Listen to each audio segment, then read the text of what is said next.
Bonjour tout le monde. Nous sommes donc le 26 mars 2023, il est 11h10, presque.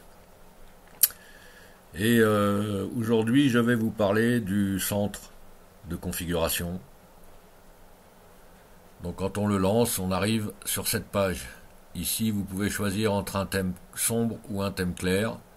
Vous pouvez régler la vitesse d'animation des effets de bureau. Vous pouvez changer de fond d'écran. Et vous pouvez obtenir plus de paramètres d'apparence. En fait, si vous cliquez ici, ça vous ramènera sur ce que je vous ai montré déjà dans une précédente vidéo. Ici, vous pouvez choisir si vous voulez ouvrir les fichiers avec un simple clic ou un double clic. Si vous faites le simple clic, ça va plus vite. Sinon, vous cliquez sur les sélectionne et ensuite, il faudra double-cliquer dessus pour ouvrir le fichier. Ici, vous pouvez choisir de participer aux statistiques d'utilisation. Si je clique sur le petit point d'interrogation, vous avez des explications et je vous laisse le temps de le lire. Voilà, vous pouvez aider KDE à améliorer Plasma en fournissant des informations sur la façon dont vous l'utilisez. Les équipes de KDE pourront se concentrer sur les choses comptant pour vous. Voilà, c'est totalement anonyme. Et vous avez en bas la liste des informations qui seront envoyées aux développeurs. Voilà, vous ferez un arrêt sur image si vous voulez lire tout ça. Ici, le comportement, on va le voir après. Et là, ce sont les pages que vous avez le plus souvent utilisées. Ça vous permet de revenir dessus directement. Donc l'apparence, on l'a déjà vu. On va aller sur le comportement de l'espace de travail. Ici, vous avez aussi encore une multitude de réglages. Donc il suffit c'est encore une fois, de tester, d'ouvrir, d'essayer, de voir ce qui vous plaît. Voilà, cliquez sur les fichiers ou les dossiers, les ouvre ou les sélectionne encore une fois. La barre de défilement, les bords de l'écran. Vous pouvez assigner une fonction à chaque coin de l'écran et aussi sur les côtés, en haut et en bas. En cliquant dessus, par exemple, vous pouvez utiliser toute cette fonction, toutes ces fonctions. Et en fait, si par exemple je choisis afficher le bureau, j'applique. Si j'amène ma souris vers le coin inférieur droit, voilà, il m'affiche mon bureau. Et on appuie sur échappe pour revenir. Bon, ça c'est une fonction que j'utilise pas vraiment. Aucune action. Parce que des fois on bouge la souris et paf, il se produit un truc. Donc bon, c'est toujours pareil. C'est en fonction de vos goûts.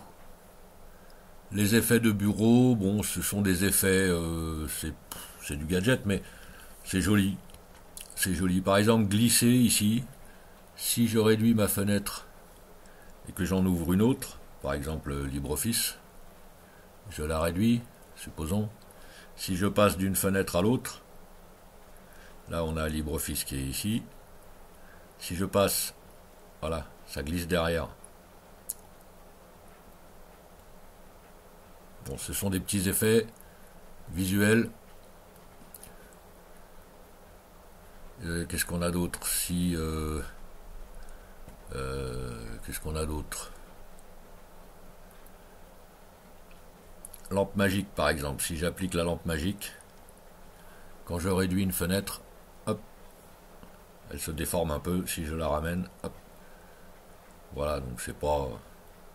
Enfin voilà, les effets de bureau, toujours pareil. Essayez, cocher, décocher en fonction de vos goûts. Donc écran tactile, moi j'en ai pas. Les bureaux virtuels, j'en ai qu'un. Vous pouvez en ajouter ici, des bureaux. C'est pour ceux qui aiment bien travailler sur plusieurs bureaux différents et ouvrir une application sur un bureau et ouvrir une autre application sur un autre bureau. Si vous ajoutez un bureau, vous allez avoir, il faut appliquer, par exemple là j'en ai mis 3, ici j'ai comment dire, le changeur de bureau. Si je passe d'un bureau à l'autre, voilà, donc vous pouvez ouvrir, ici j'ai la configuration du système, ici je peux ouvrir une autre application, et je peux passer d'un bureau à l'autre avec sur chacun une application différente. Voilà, ça c'est pour ceux qui travaillent avec leur ordinateur. Moi je travaille pas, je m'amuse. Donc voilà, j'ai pas besoin de tous ces bureaux. Et quand vous n'avez qu'un seul bureau, il n'y a plus le sélectionneur de bureau ici sur la barre. Et ensuite en bas, vous avez encore quelques réglages. Le verrouillage de l'écran, c'est à vous de choisir.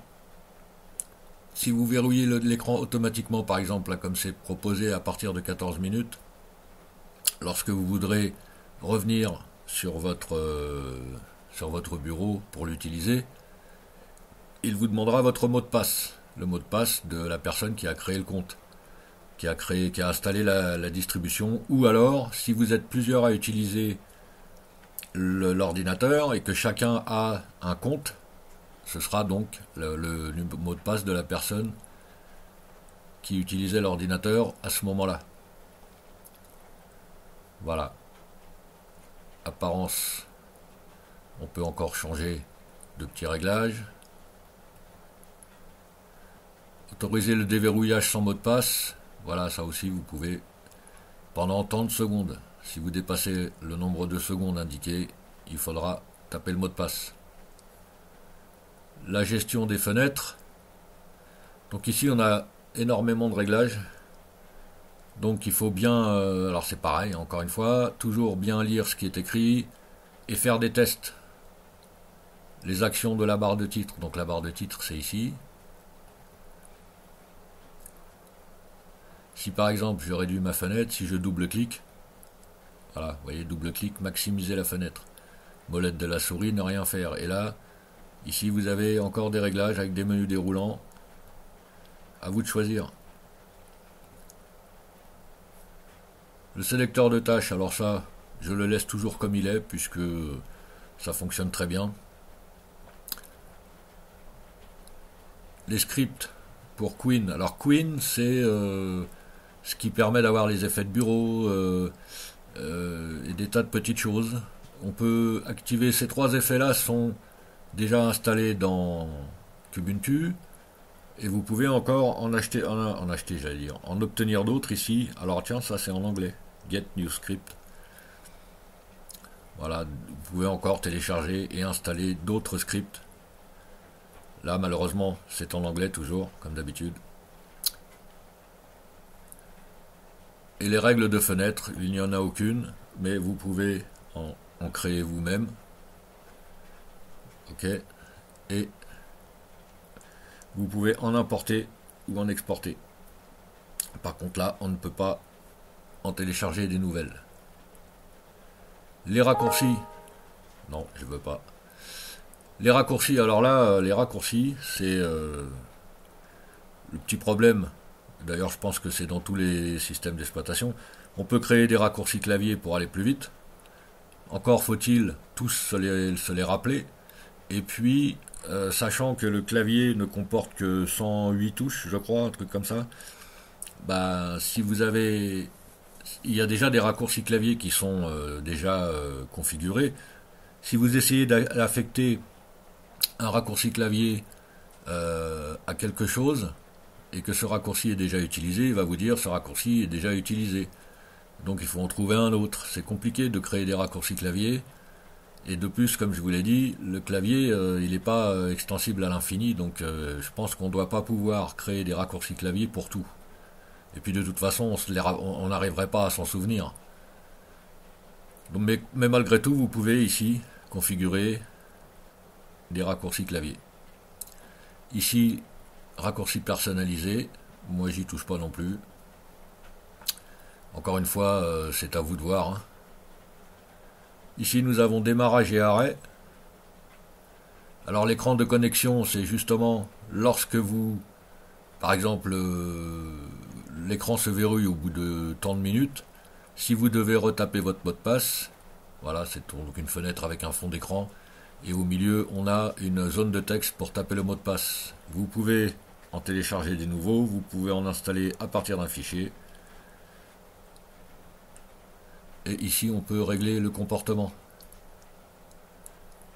Si vous voulez que votre ordinateur démarre, si vous êtes seul à utiliser l'ordinateur, vous n'avez pas besoin de taper votre mot de passe à chaque fois que vous l'allumez. Donc ici, vous cliquez sur se connecter automatiquement en tant qu'utilisateur, donc avec votre login, et vous pouvez aussi cocher cette case. Ce qui fait que lorsque vous démarrerez votre ordinateur, il ne vous demandera pas de mot de passe. Et vous pouvez choisir ce que vous voulez utiliser entre Plasma X11 et Plasma Wayland. Ce sont, je me souviens plus comment ça s'appelle, je sais plus du tout. Enfin bref, ça fonctionne, les deux fonctionnent. Mais Wayland, d'après ce que j'ai pu comprendre, Plasma X11 va bientôt être abandonné au profit de Wayland. Donc bientôt, ce sera Wayland par défaut.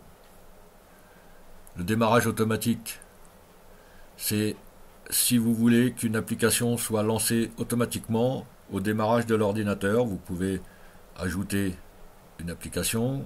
Il suffit de choisir. Si par exemple vous voulez que, aussitôt que vous ayez allumé votre ordinateur, vous voulez lancer The GIMP, eh ben, il suffit de le sélectionner et de faire OK. Et quand vous allumerez votre ordinateur, The GIMP se lancera aussi en même temps. Ici nous avons les services d'arrière-plan. Donc ici, il vaut mieux laisser tel que c'est. Et la session de bureau. Donc là, si vous faites déconnecter, il vous demandera de confirmer. Il vous proposera des options pour éteindre l'ordinateur. À la déconnexion, terminer la session, redémarrer, éteindre. Et lors de la connexion, voilà, restaurer la session précédente. Restaurer une session enregistrée ou démarrer avec une session vide. Et puis la recherche. La recherche est très puissante. Si vous l'activez, vous pouvez lui demander d'indexer le contenu de vos fichiers. Donc ça accélérera un petit peu la recherche, mais bon, moi je m'en sers pas non plus puisque je ne fais pas de recherche sur mes fichiers ou mes dossiers. Ça c'est bien pour ceux qui travaillent avec leur ordinateur, qui créent énormément de documents, qui bossent quoi. Pas pour ceux qui utilisent un ordinateur en mode détente. Rechercher, il vous permet de rechercher dans toutes ces applications, parmi tous ces bon bref, il vous permet de rechercher dans tout ça. Et les mots-clés de recherche sur internet. Ici vous pouvez donc aussi, il y en a un paquet, hein, vous cochez ce qui vous intéresse. Voilà. Donc moi j'utilise pas ça non plus. Ok, donc là ici les notifications, donc dans la personnalisation, nous avons les notifications,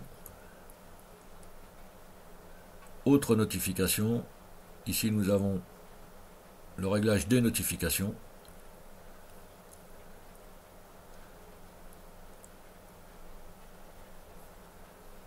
ici nous avons les utilisateurs, donc vous êtes tout seul à utiliser votre ordinateur, pas de problème. Ici, vous pouvez, si vous demandez à modifier le mot de passe, vous voyez, hop, modifier, confirmer. Vous pouvez choisir le type de compte des utilisateurs et vous pouvez ici ajouter un nouvel utilisateur. Si par exemple, votre femme vous demande, tiens, je voudrais bien utiliser l'ordinateur, créez-moi une session, donc vous tapez son nom d'utilisateur. Le type de compte, standard ou administrateur, si vous voulez qu'elle puisse tout faire, vous la nommez administrateur. il vaut mieux pas, et puis choix du mot de passe, et vous appliquez, et vous aurez créé un nouvel utilisateur. Ce nouvel utilisateur aura son propre dossier personnel avec ses dossiers à lui. Et vous ne pourrez pas les voir quand vous serez dans votre compte à vous, et lui, il ne pourra pas voir les vôtres quand il sera dans son compte à lui. Vous pouvez ajouter autant d'utilisateurs que vous voulez. S'il y a un seul ordinateur dans la famille, il suffit d'ajouter un compte pour chacun. Bon, ça sous Windows c'est pareil. Les paramètres régionaux. Donc ici vous choisissez la langue. Vous pouvez ajouter des langues en bas à droite là. Ok, c'est pas compliqué. Format. Donc ici nous sommes en France, donc FR. Nombre, à la française, enfin système métrique. Heure, la monnaie. Mesure, si je clique sur monnaie, vous pouvez choisir, il y a tous les pays du monde, toutes les monnaies du monde. Si les mesures, c'est pareil, il y a des pays qui n'utilisent pas les mêmes systèmes de mesure que nous. Pour l'heure, c'est pareil, le fuseau horaire. Nombre, là encore une fois, on peut choisir. Et puis, les régions, c'est la même. On peut aussi choisir sa région. Et puis la date et l'heure. Voilà. Fuseau horaire. Accessibilité, donc là, c'est pour les gens, les non-voyants, en particulier. Donc là, ce sont des paramètres d'accessibilité. La cloche. Les touches de modification, les filtres clavier, navigation à la souris et un lecteur d'écran. Bon là il n'est pas installé, j'en ai pas besoin, mais il existe un lecteur d'écran qui peut vous lire ce qui est écrit sur votre écran. Application. Association de fichiers, alors ça c'est il y a un paquet de réglages en fonction, vous voyez tout ce qu'il y a juste pour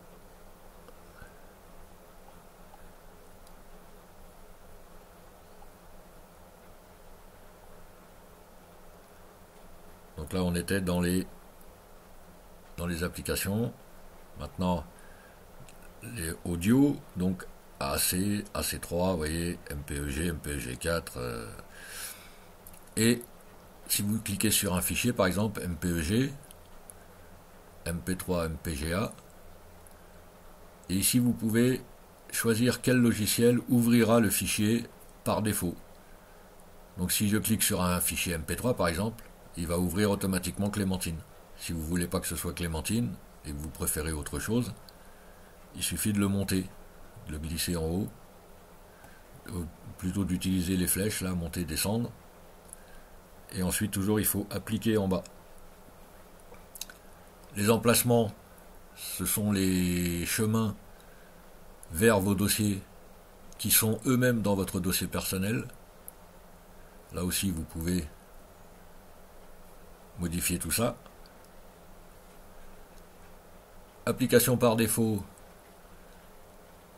donc Google Chrome est mon navigateur internet, Dolphin mon gestionnaire de fichiers, Thunderbird pour mon courrier, console, carte OpenStreetMap et numérotation.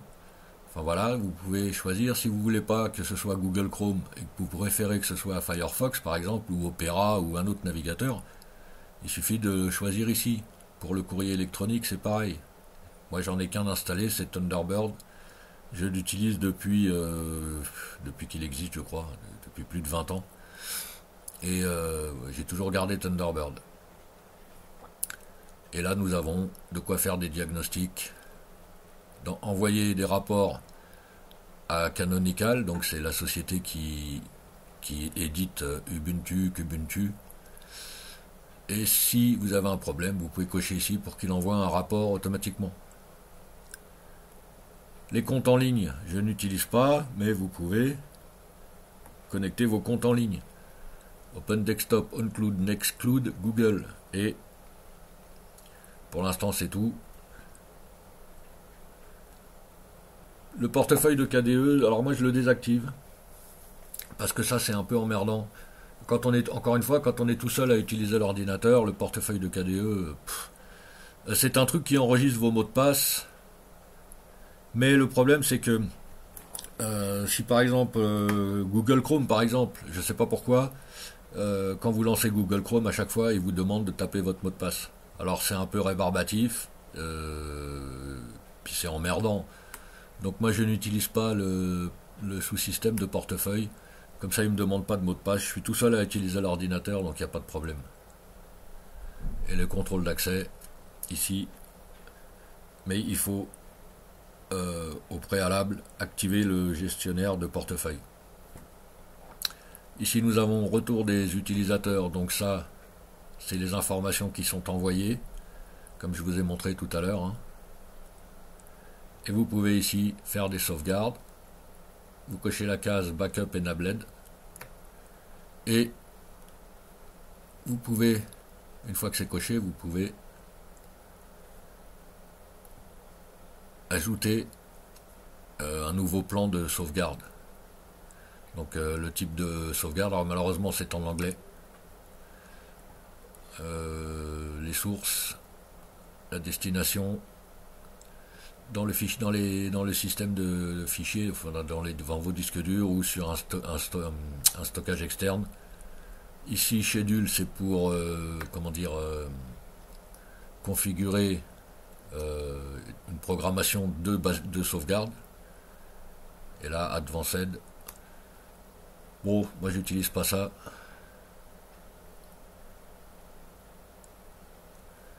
Et puis voilà, donc ce sera tout. On fera le reste dans une vidéo suivante. Je décoche parce que ça m'intéresse pas. Il existe aussi des logiciels pour faire ses propres sauvegardes. Voilà pour cette petite vidéo. Ciao tout le monde.